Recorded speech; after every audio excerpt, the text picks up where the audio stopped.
네, 시청자 여러분, 우리 이영풍 TV의 군사 안보 문제를 제가 이렇게 자주 다루진 않습니다. 왜냐하면 제가 군사 안보 전문가가 아니기 때문에 제가 잘 모르는 분야에 대해서 제가 평론을 하거나 이런 건 참 굉장히 좀 분에 넘치는 일이기 때문에 그런데 최근에 이 사관학교 통폐합이라든지 이런 문제들이 있어서 제가 오늘 정말 대한민국 최고의 군사 안보 전문가를 모셨습니다.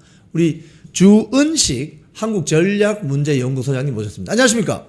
안녕하십니까? 예, 본인 소개를 좀 해주시죠. 저쪽 카메라 보시고. 아니 뭐 쑥스럽게 또 최고 전문가라고 하시는데 저 스스로는 항상 공부하는 학도라고 생각하고 있습니다.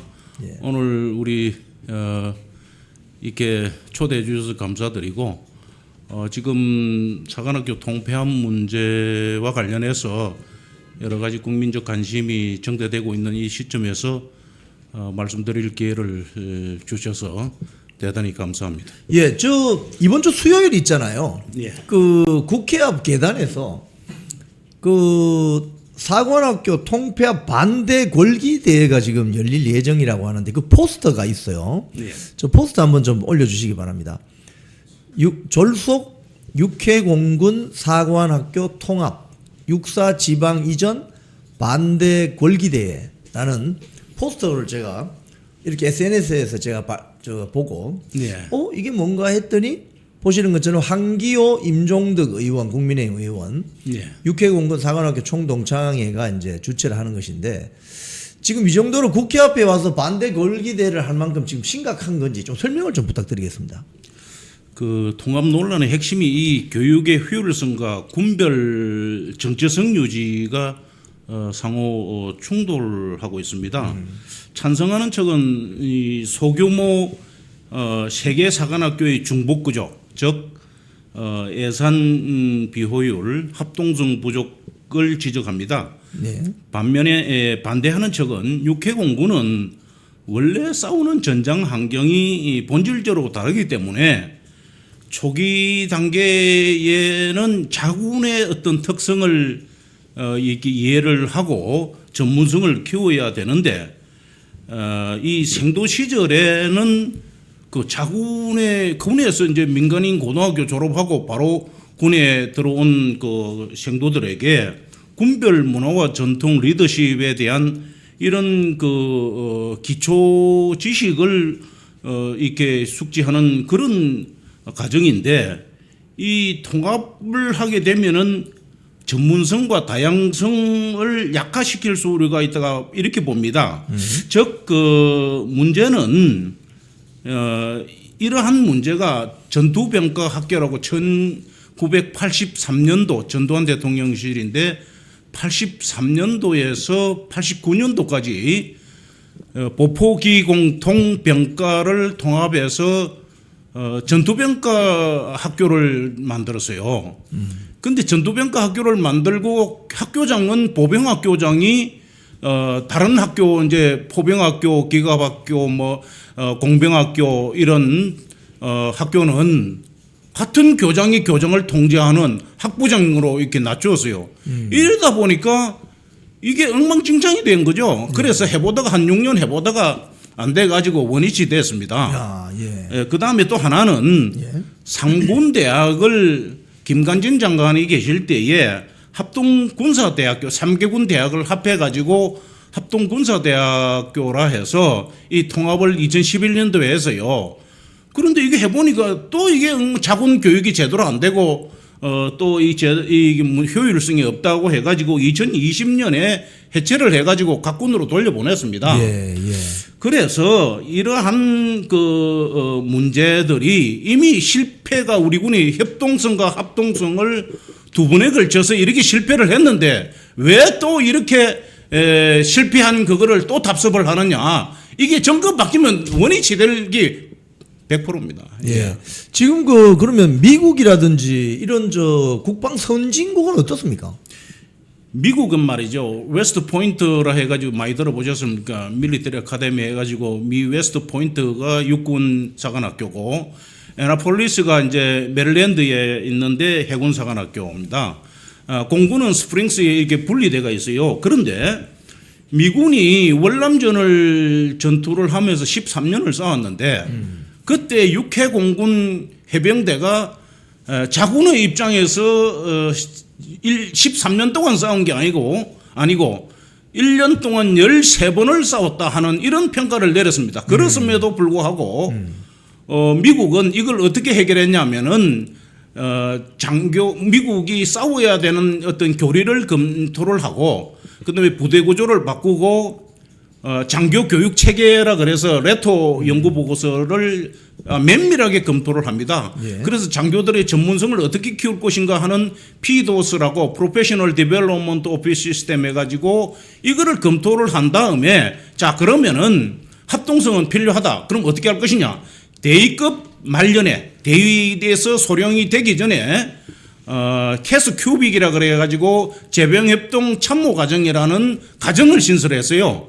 그리고 각군 대학은 그대로 교육을 하는데 각군에서 작전술 영역이거든요. 이게 합동성이라는 게 작전술 영역입니다. 예. 이 작전술을 어떻게 할 것이냐 해서 지휘 참모 대학에 우수한 상위 10% 드는 장교들을 모아서 샘스 과정이라고 해가지고 고급 군사 연구 과정이라는 이 과정을 소령급 장교들을 대상으로 심화 교육을 시켰습니다.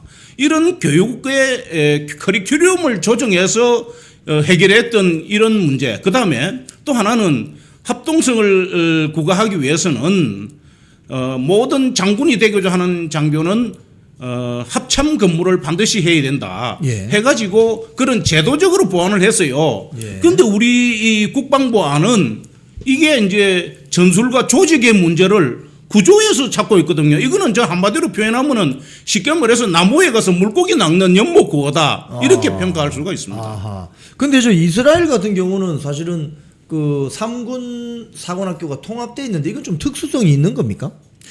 그거는 이제 이스라엘 같은 경우에는 예. 규모가 적어요. 예. 예, 인구도 한 7, 800만 밖에 안 되지 않습니까? 그렇죠. 예. 초기 장교 교육을 통합적으로 운영할 수 있는 구조적 특수성이 있는데 병력 규모가 적고 작전 환경이 이스라엘만 해도 지중해를 일부 위에 끼고 있지만은 지상전 작전 중심입니다. 그렇죠. 아랍 국어를 상대로 하니까. 그렇죠. 그래서 육해공 분리의 필요성이 상대적으로 낮습니다. 이 모델을 우리 한국에 그대로 적용하기는 어렵습니다. 그렇죠. 우리는 해양과 공중과 지상작전이 모두 독립적으로 작동하는 복합적 구조이기 때문입니다. 그 다음에 이스라엘군은 교리도 없어요. 항상 현지 전술 토의를 통해서 이게 전수가 되는 그런 형태로 부대를 운영하고 있습니다. 지금 우리 소장님 군에 계셨을 때 야전사령관 하셨지 않습니까? 그러면 그때 그 산악 지역에서 육군 네.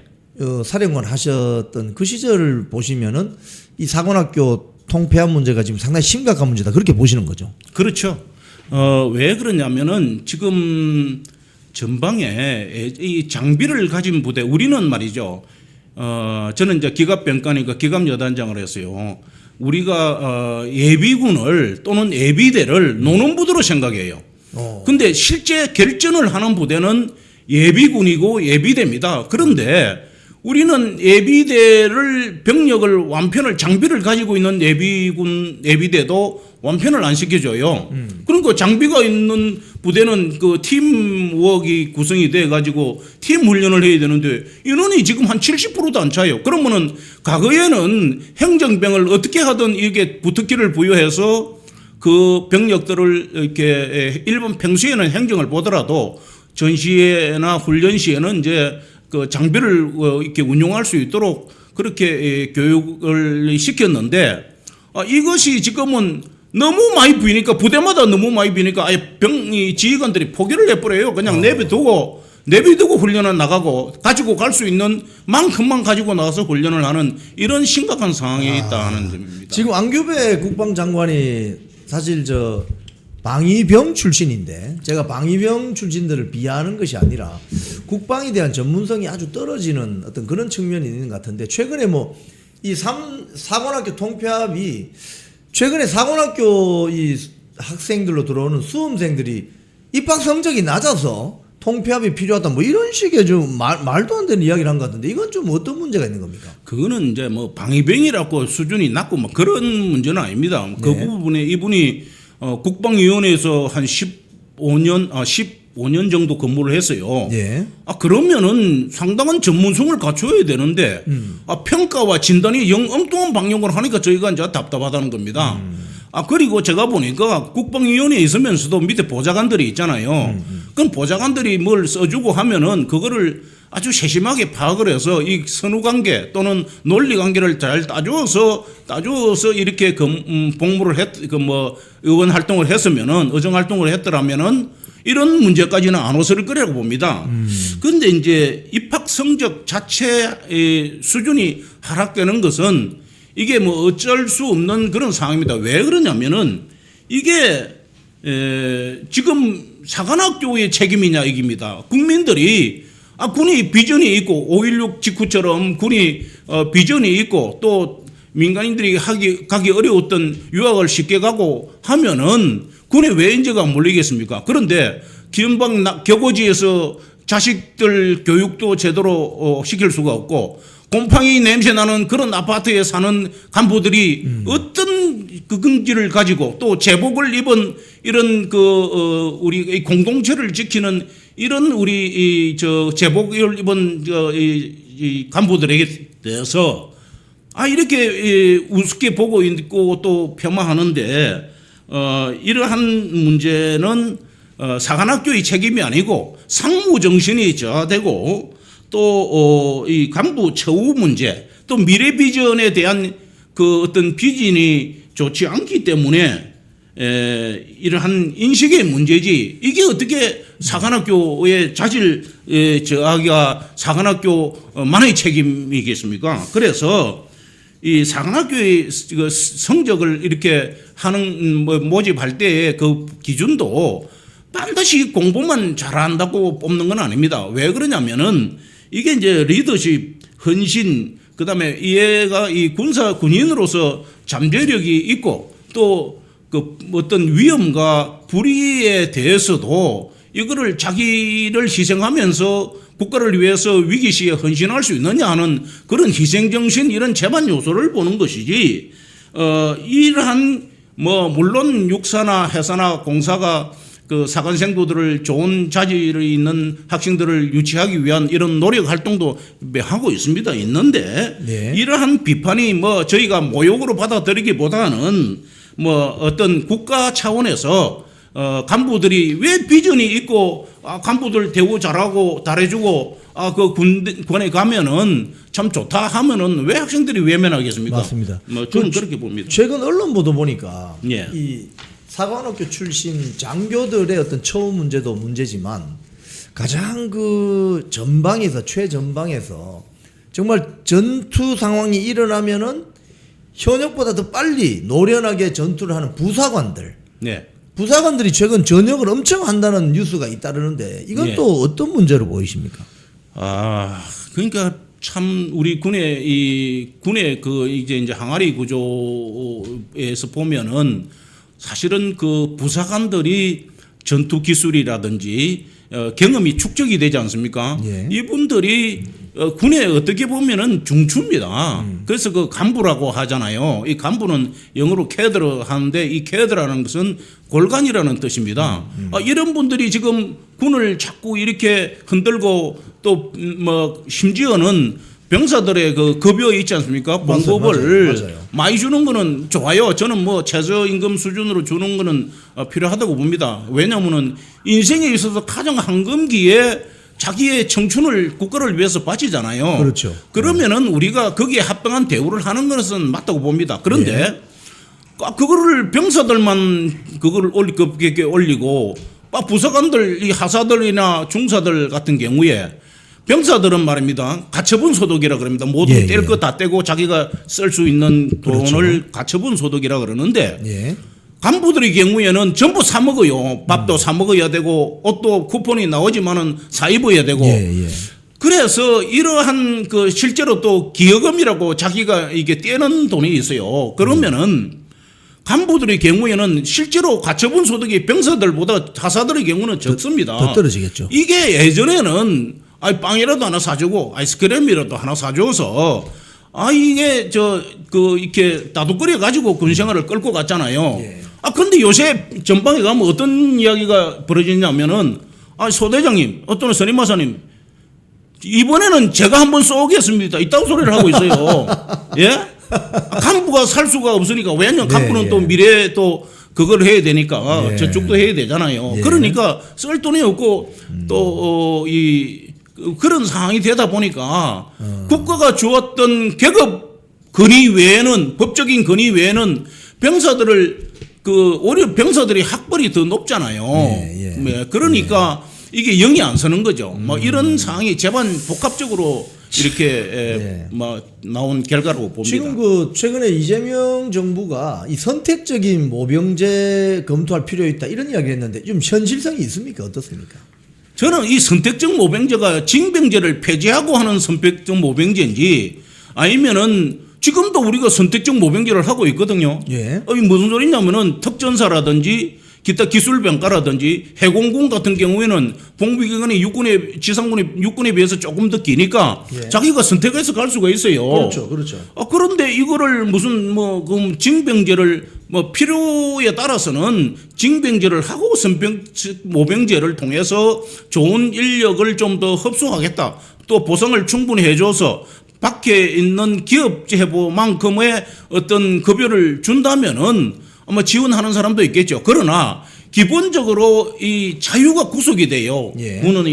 군 생활을 한다는 것은 우리가 군인들에게 연금을 조금 일반 사회보다 조금 더 주는 것은 이 자유를 젊었을 때에 개고지에서 또 명절이나 이럴 때 집에 갈 수가 없잖아요. 이런 자유를 구속당한 데 대한 하나의 국가 차원의 보상입니다.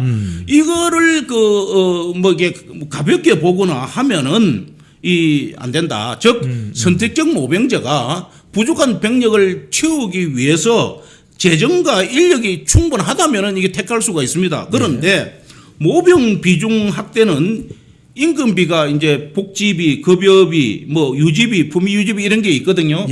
그러면은 이게 확대되는데 이 재정에 대한 이런 거를 고려하지 않고 병력 질의 향상은 조금은 될지 모르겠지만은 그 재정을 어떻게 감당할 겁니까?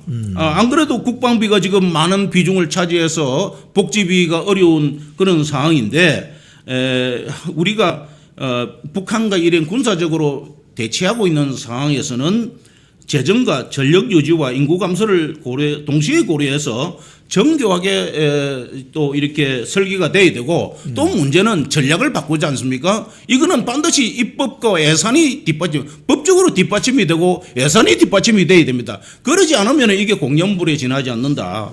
그런데 이제 일본이 말이죠. 우리한테 별로 일본이 우리 부러워하는 거 없어요.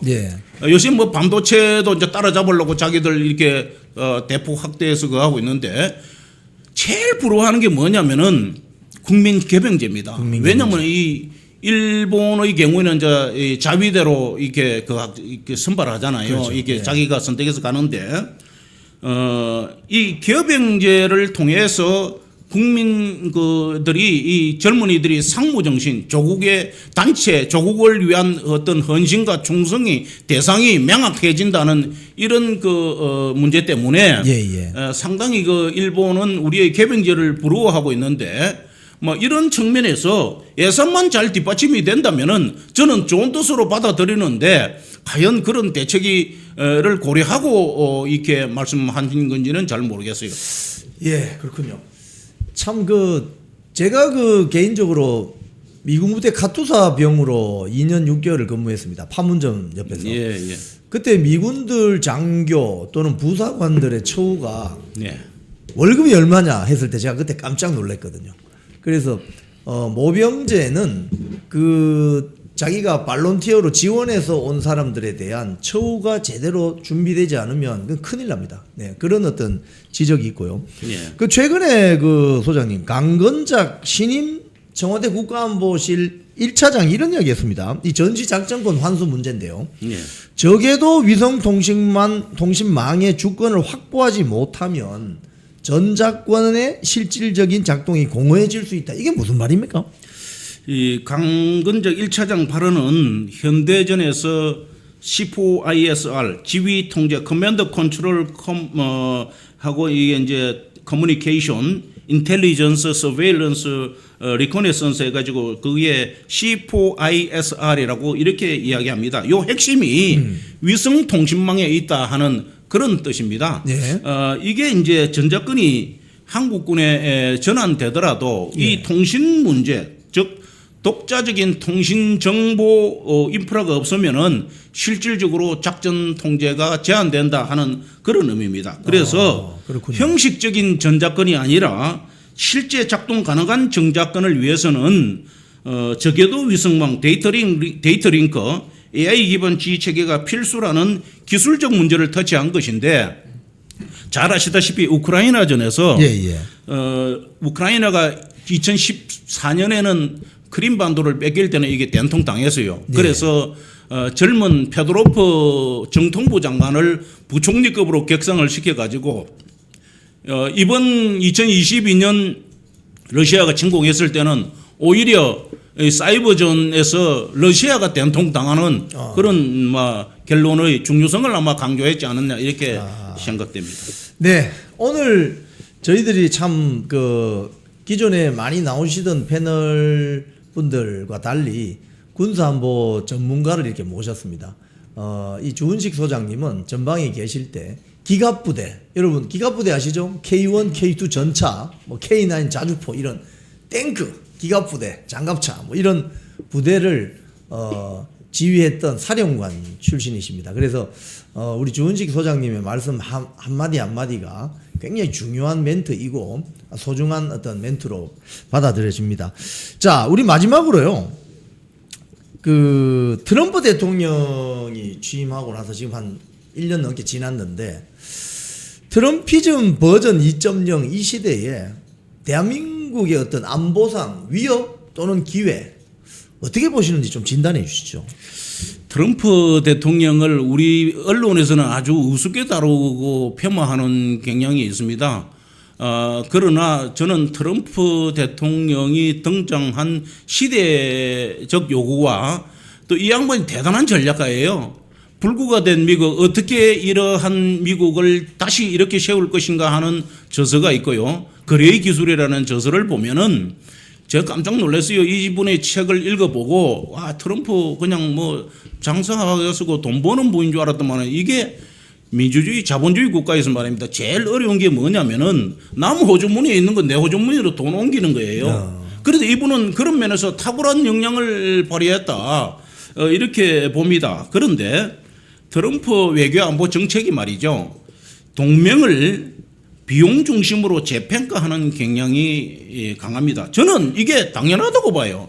유럽이 말입니다. 미국 국민들의 세금으로 유럽 안보를 지켜주니까 자기들은 복지 비용을 확대해가지고 복지 국가를 만들었다. 미국 국민들 입장에서 성질나지 않겠습니까? 그렇죠. 저는 그 당연하다고 보는데 우리 한국의 이제 방위비 압박이라든지 전략 자율성 요구를 하면서 자주국방이나 군 현대화에 대한 재래식 북한군의 재래식군은 너희 한국이 담당해라.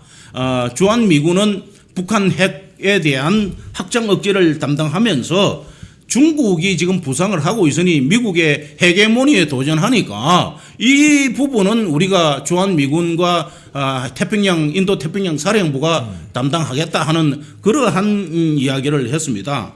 근데 이제 제가 트럼프 2.0은 위협이면서 구조 개편을 촉진하는 외부 충격으로 볼 수 있다 그랬는데 이거를 구현하기 위해서 가장 중요한 사항이 있어요.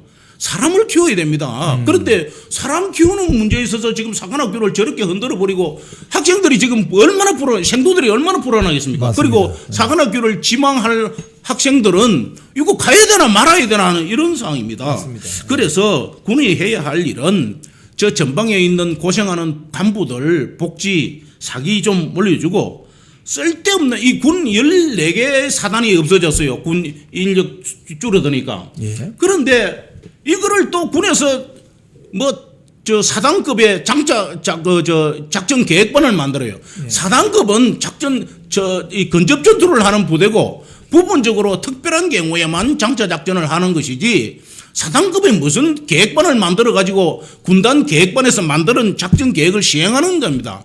근데 그 해체된 간부들을 부수병력이라 그럽니다. 예. 교육을 시키려 그러면은 부대 편성에 들어가 있지 않는 예. 부수병력을 많이 확보해서 교육을 장기간 시켜야 돼요. 근데 연간 장교들 교육을 다 쑤시 넣어놓으니까 교육을 시키려니까 또 빼와야 되는 이런 문제가 생깁니다. 그래서 근본적으로 우리 군의 개혁은 말이죠. 교리로 시작해서 교육으로 끝나야 되는데 교리도 동태우고 그다음에 교육은 관심도 없어요. 근데 요번에 사관학교를 겨우 이게 통폐합한다는 이거는 기존의 그거를 흔들고 있어요. 그런 면에서 쓸데없는 짓을 좀 하지 말고 또 말이죠. 교육을 잘 되려 그러면은 유능한 교관을 초빙해가지고 이 교육을 잘 시켜야 되는데 지금 말이죠. 국방부에서 각 병과학교장을 전부 예비역 또는 민간인으로 임명하겠다. 각군 뭐 사관학교 이것도 지금 예비역 이렇게 민간인으로 그거 같아요. 돈은 똑같아요. 그럼 결국은 장군 진급자 자리 수가 확 줄어들어 버렸습니다. 그래서 이런 문제들을 종합적으로 장교를 어떻게 양성해서 어떻게 활용할 것인가 하는 장교 교육 체계와 활용 이런 문제를 검토한 다음에 사관학교 통폐합을 하든 아니면 단독으로 하든 안 그러면 그거를 이렇게 터치해야 되는데 아무것도 안 하고 그냥 그것만 냅다 밀어 제끼고 있는 이런 속도전을 감행하는 이것이 우려스럽다 하는 그런 말씀을 제가 드립니다. 예, 오늘 댓글에 우리 시청자님들께서 우리 주은식 소장님 앞으로 좀 더 많이 출연해 주시면 좋겠다고 말씀을 하십니다. 자, 오늘 우리 방송 정리하면서 우리 주은식 소장님, 우리 주은식 소장님 장군님 출신이죠? 예. 예, 우리 주은식 전 장군님. 장군은 전 장군이 아니고 예비역 장군입니다. 아, 예비역. 예, 직책이 죄송합니다. 아닙니다. 예. 우리 주은식 예비역 장군님 마지막 말씀 듣고 제가 방송 클로징 멘트 하겠습니다. 예, 한 말씀 해주십시오. 예. 존경하는 국민 여러분, 사관학교는 군의 골간이 되는 그런 장교를 양성하는 교육기관입니다. 육군 사관학교가 지난번 12.3 비상계엄에 연루된 장교들이 많다 그래가지고 미운 틀이 바뀌어가지고 지금 얼토당토 안 하는 이런 폭거를 자행하고 있는데 이거를 결국은 말이죠. 그 국민들이 지켜주시는 방법밖에 없어요. 이러한 사실을 좀 깊이 통찰하셔서 사관학교가 본연의 임무를 수행할 수 있도록 좀 많은 성원을 해주시고 지지와 또 부탁을 드리는 바입니다. 네. 감사합니다. 쿵TV를 사랑하시는 시청자 여러분, 대한민국은 지금 체제 전쟁 중입니다. 연성 파시즘 체제로 갈 것이냐 아니면 자유민주주의 체제를 지킬 것이냐, 이를 위해서는 결단과 용기가 필요합니다.